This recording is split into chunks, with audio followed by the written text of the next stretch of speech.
I mean, I think so. I mean, I think it's almost made it more obvious that the legacy way of doing business has an opportunity to continue. Like, Hmm. I think if we were having this conversation last year, even pre knowing about um, COVID, everything was, obviously anything, electric vehicles, changing the dealership models, like all these different mobility platforms that were getting launched, like those things felt relatively close. Like, Yes, they did. man, Very close. like in the next 24 months, like you could see, like, it wasn't hard to envision, like, my kids going to school if there was like an Uber for Kids program where I had a subscription where every day I knew there was a car that was going to come pick up my 5 year old and 3 year old and get them to school.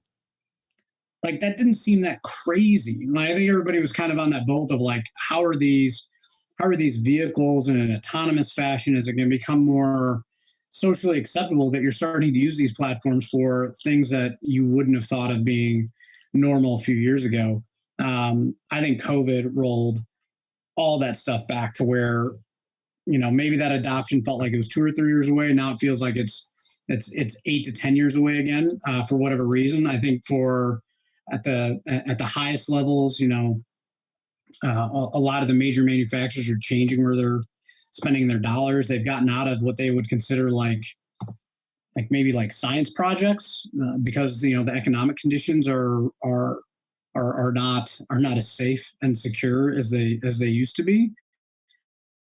Um, No, I completely agree I with you think on I that. think it has stalled things out a little bit. But I mean, the thing that's kind of crazy in all this is that, um, there's I was talking to my parents, and like my dad's always joking that, hey, he's seen the end of the world like 5 times between all of the rhetoric, that comes out when these things happen, like, oh, it's the end of the world, everything's going to change. And he just kind of assured me, like, hey, he's like, crazy things happen in the world, and like 6 months to a year later, it's exactly the same as it was before. Exactly. And that's actually my prediction, is that, the way that dealerships were doing business pre-COVID, by the end of this year, early in 2022, it'll feel more like that than it does to all the futuristic things that we're talking about now.